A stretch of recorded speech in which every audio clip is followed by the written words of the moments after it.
to the official podcast at contentchampion.com. Join our heroic quest to discover truly epic content marketing. Introducing your host, the content champion himself, Loz James.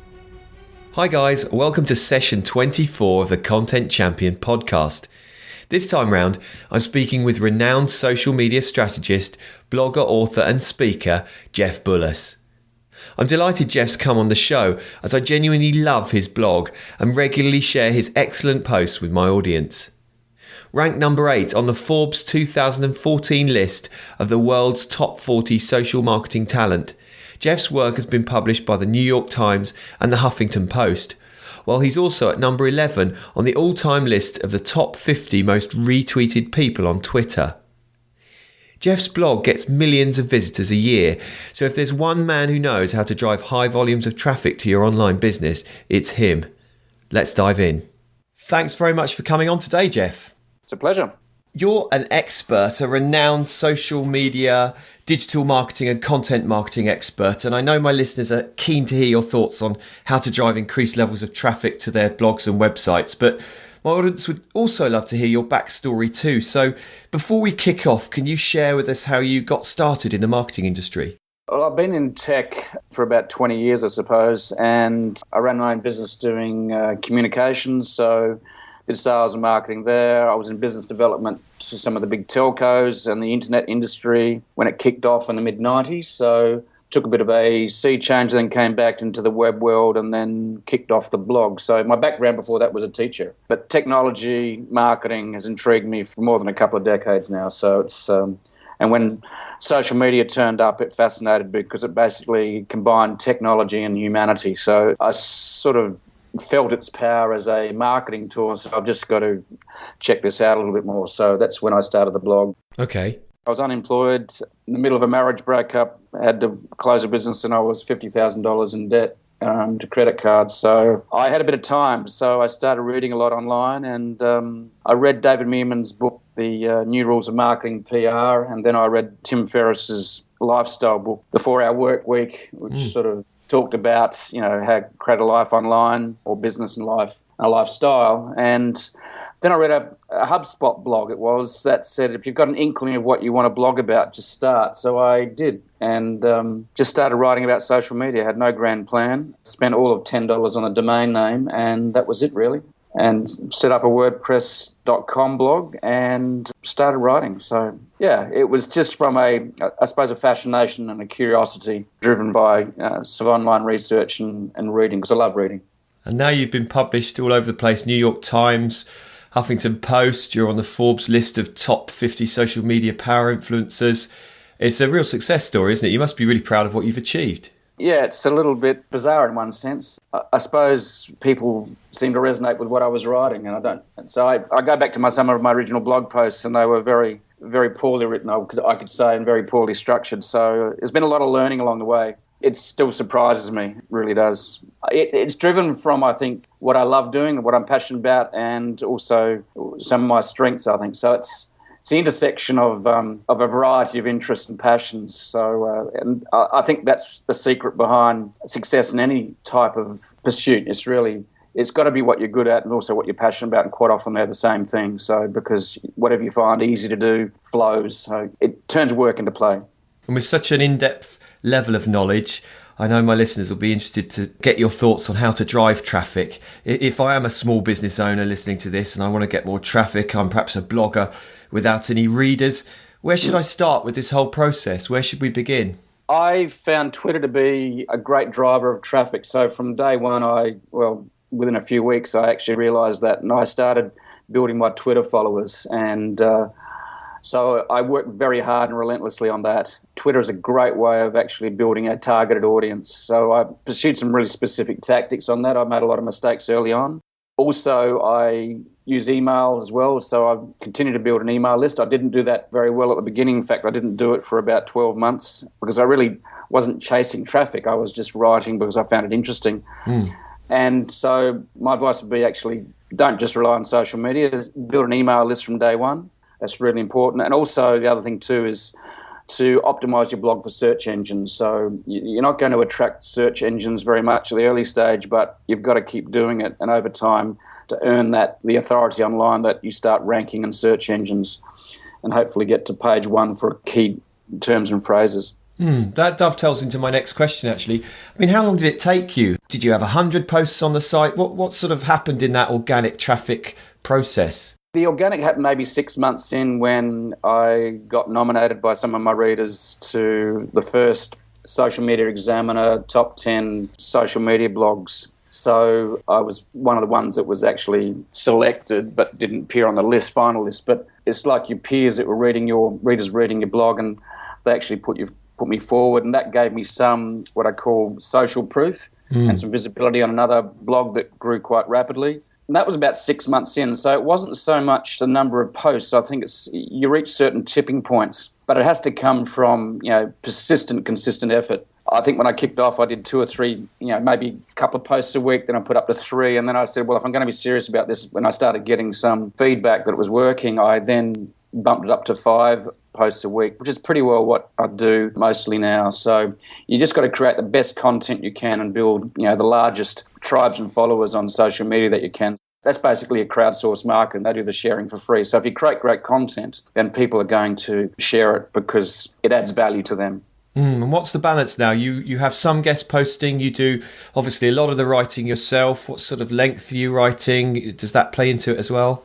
Yeah, I try and aim around 1,000 words, because if you do something that's quite, fairly deep and gives what I call very good tips, that makes sense, that are well structured, then you become a resource, and that means that people are going to link to you. So basically, by creating big, fairly substantial blog posts rather than just small, fluffy ones, you're actually becoming the resource or the go-to place for people to actually get their information. So it's really important. The mix on guest to my writing is maybe 60% guest and about 40% my writing, because I'm developing some other premium content at the moment, online courses, basically outlining a new book and developing affiliate income off the blog as well. So there's a lot to do, and always will be. But guest authors also give a little bit of a range of topics and also different insights I think people appreciate. So, because sometimes when you're writing yourself day in, day out, you sometimes feel like you're writing this Groundhog Day. Sometimes it feels like, because you're actually, okay, I think I've written this before, maybe 4 or 5 times, but in different ways. So I think it's good to add some guest authors to blogs, because it gives that different approach that I think adds a freshness. And also it's great to give some other people attention, online, because people that do guest blogging, you actually give them an audience, and it's fun to see them get a kick out of it as well. And you mentioned persistence and consistency. I've spoken to some high-profile bloggers that say, I do one sort of 4,000-word post a month, and then I promote it all month.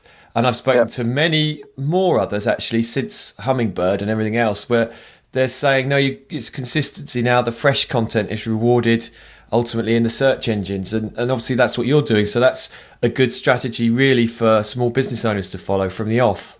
Yes, because Google's rewarding authority, like I said, fresh content. So fresh and unique content. They see the activities happening, and you think about it, Google's trying to serve up relevant content that's actually fresh. So Google and its algorithm will mark down older content. So you've got to be constantly refreshing your blog. You can do it once a month. Sure, you can write a long one, but that's telling Google there's not much happening here. So the reality is that social search and content is very much a synergy.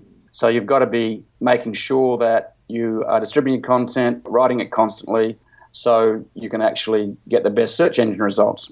Okay, so let's say I'm a small business just down the road from me here in rural Essex in England, in the UK, and I want to start blogging. I'm looking at promotion as well, perhaps on social media. I should start a WordPress blog. I should then perhaps go onto Twitter if that's the most appropriate place for my audience. But looking at some strategies for growing your Twitter following, how would we go about doing that? I use a few tools. One I've found very useful is the premium version of Tweepy, TWEEPI.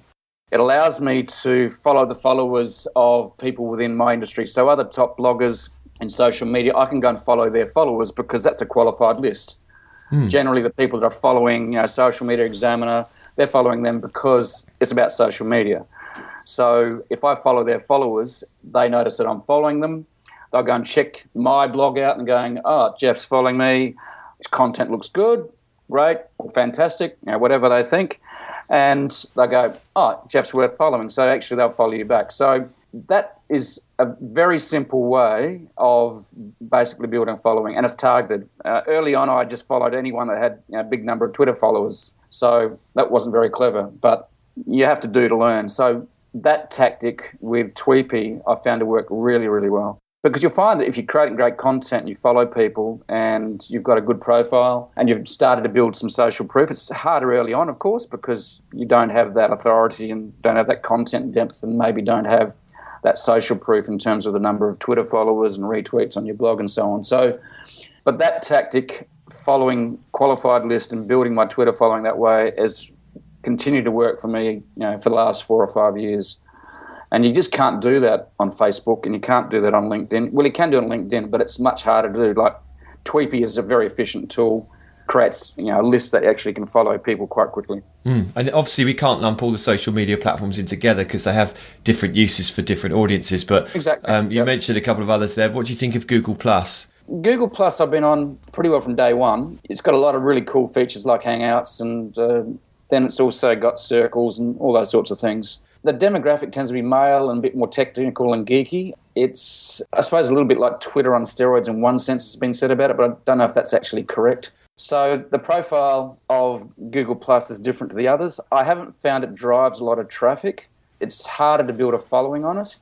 So I think you've got to be there because it does lend some level of SEO, but how much I'm not sure, because obviously Google's not going to tell you that. But I find it's maybe about the 4th or 5th, someone's 6th driver of traffic for my blog. So I haven't devoted a lot of time to it in terms of achieving my goals. So, but I do publish my blog post to it after every time I hit publish. So it's certainly worth participating in and trialing, but I've found that it's not a big driver of traffic. I mean, even stumble upon can be more than Google Plus. The advice would be then, coming from that, is that, be across the different social media channels, the main ones, but using the follow the followers, if you like, strategy, you'll find out where people are active within your target audience and then just hit on that particular social media platform, whichever one it is, and then you'll build up your profile on there and it'll drive you some traffic. Yeah, I find, for example, Twitter's maybe not the perfect place necessarily for me to be in one sense for some of the business I do, but it does create a lot of brand awareness that filters back into the other platforms. Sometimes you don't know what activity on one platform, how it'll impact another. So, it's different for everyone else, and a lot of people are comfortable. Some people love, doing video blogs, so that might be a different way to use that to build traffic. So you've got to find where you want to play that you're comfortable with. And I love the simplicity of Twitter as well. It basically hasn't changed a lot. Yes, it's got more visual and so on, but it's still very much the tool I really got to enjoy 5-6 years ago. So whereas Facebook's just like just this constant change and how you work with it. So, and Facebook's reducing its organic reach, which means that you have to play it in a different way and quite often need to pay for attention. And that can be very effective, and you can actually do quite well with good paid advertising on Facebook because of its targeting qualities. But organic reach that's around the 4% mark makes it hard to actually reach people through earned tactics rather than paying for them. For sure. Okay, so in the mix of traffic strategies, you've mentioned on-page SEO, optimizing your posts for the search engines. We've got to be careful about link building, though, these days. Do you do much of that? I guess you don't need to.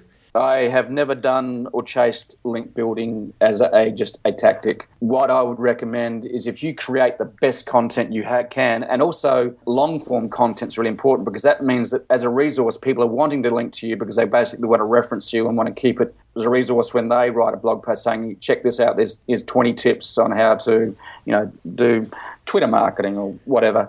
So if you're creating great content, you'll actually naturally grow organic inbound links. And guest blogging is another way of doing that. And Google's made some noises about they're going to try and stop guest blogging, but it's going to be very hard for them to detect, I think, what are people doing, specific tactics that are link building through guest blogging. But if you create great content and you are able to get it out there on your channels, social media, email, you will actually naturally build SEO over time. And that's what Google actually rewards, is that natural, organic, high-value content that people want to share.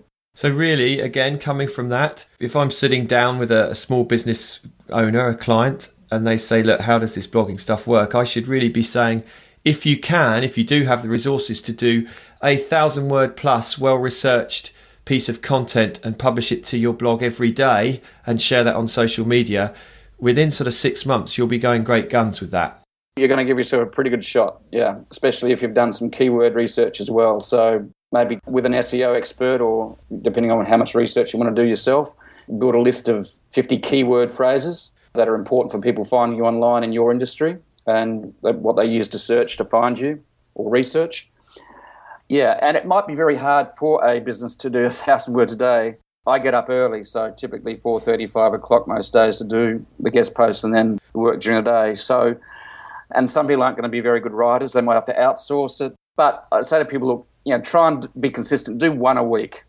So it really comes down to what they're going to be able to do internally and what they can pay for externally.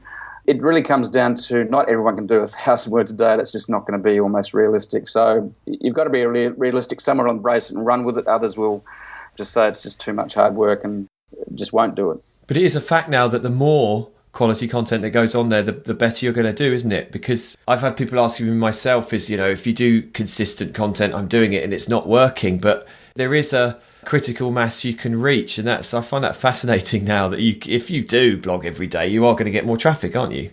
Oh, absolutely. And I do say to clients, I'm saying that don't expect this to be a shortcut measure, but when it starts kicking in, you're going to be surprised and expect it to take 6 to 12 months.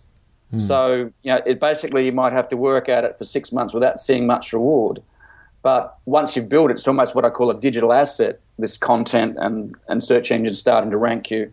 Because then what happens is you start getting more and more traffic organically, you start turning up more, and then that builds on that, so it actually accelerates. And the long-term benefits are, as you continue to create content, is you'll continue to be found, without having to pay for attention online. That's what's really, really important. And that's that earned piece in content marketing.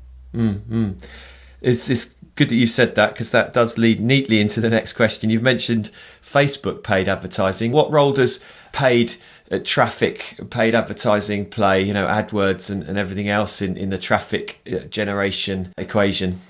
I don't do any for my blog because I really don't need to, because I've worked so hard on the earned part. But I think if you're kicking off a website or a blog and you need to not only commit resources and money to designing it or building it, you also need to commit some resources to actually kicking it off with some paid to actually maybe accelerate and be a catalyst for traffic, so you actually get some awareness.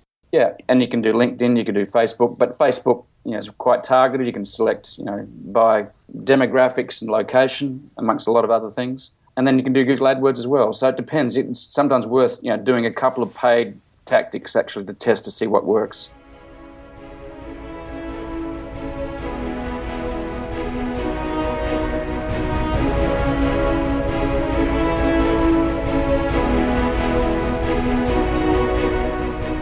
You're listening to the Content Champion Podcast, showcasing the best content marketing strategies across the web. We're back with Jeff Bullas. We've looked at blogging, we've looked at social media, SEO, paid traffic. What other traffic sources should we perhaps consider? We haven't gone too much into email, but email is very, very important. We mentioned at the beginning. Email is great because it's actually, when you build a list, you actually own it. And that, again, is earned.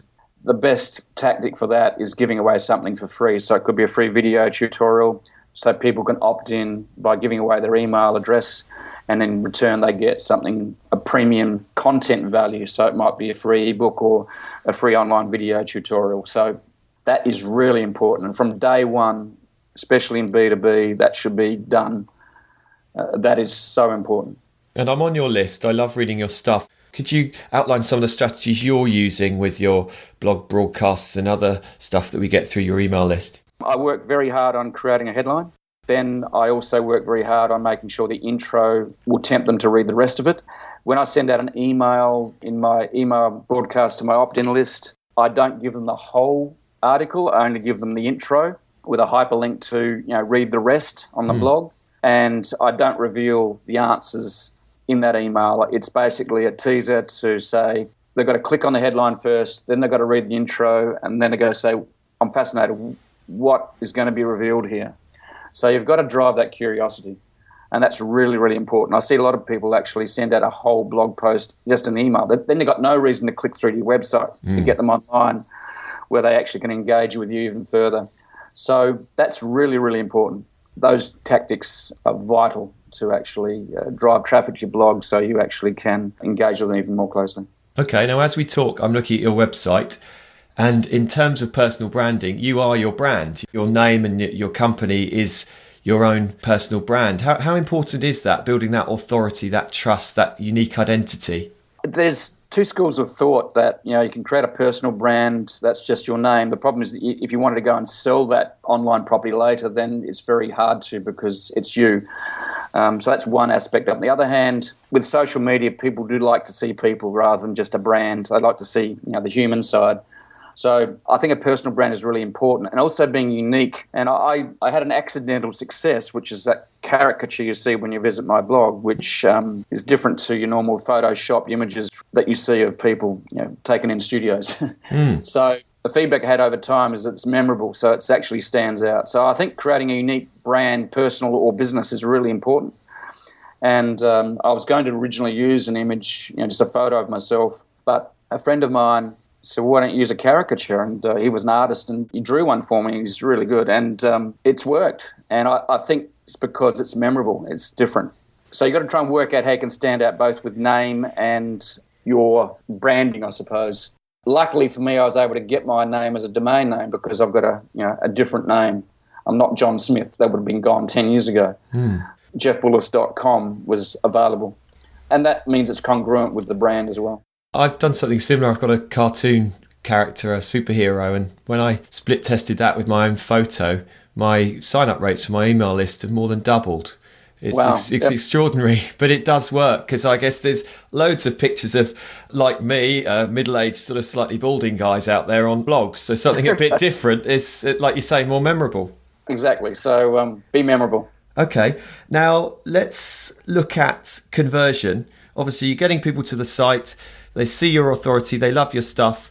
How do you turn them into consumers of your products and services rather than just tire kickers reading your content? It's basically, I suppose, creating premium content. So you're basically creating trust through giving away free content. And then once they've seen that, is then to offer premium content where there's a call to action. So it might be your book. So you need to actually write good copy. You then need to make it easier for them to buy. And then tactics such as webinars are really important, especially if you're selling a more high-value product. So webinars are very important from a conversion point of view, a series of free webinars. Then it also associating with other bloggers that actually can create an audience for you where they get a split of the sale. So you've got to be able to share what you make as well. So that's why affiliate works so well. So conversion comes down to actually understanding psychology and the principles of scarcity, the principles of call to action, and one of the things you mentioned, of course, is split testing. So see what works and what doesn't, and do more of it. Then optimize the one that works best and continue to. So it could be the changing the color of a button from green to orange. I was talking to Jay Baer about the types of conversions on sites, the different types of offers you make to your audience. I found it really fascinating. And you're doing the same thing on your sidebar. Like you say, you've got the webinar, you've got sign up for the email list with the free ebook, and you've got various other graphical call to action touch points on the page. So it gives people a choice to start clicking around and take some action, doesn't it? Yeah, and also you need to make sure that you have it high up or top right corner. So you'll notice just about all free ebooks are put in the top right corner because you want to build that email list. Some people make it really hard to find your free ebook, but there's certainly some really important rules have emerged for online marketing that are proven to work. So putting the high-yielding, best-returned, highest revenue products or affiliate that you might be pushing above the break. In other words, not below the fold of the screen. Okay, and how are you measuring all this? Are you just using Google Analytics? Yeah, just use Google Analytics, and there's other metrics that can tell you about traffic and conversion. So email will tell you your open rates and so on. But Google Analytics where you have a conversion path. I do like to ask all my guests at this stage about sort of trends in the coming year. So, Jeff, what do you see happening in the content marketing space over the next sort of 12 months? I think there's going to be more focus on taking control of your own digital assets rather than just doing Facebook marketing, especially as Facebook's wound back its organic reach. And I think that's also going to result in more people spending money on Facebook advertising.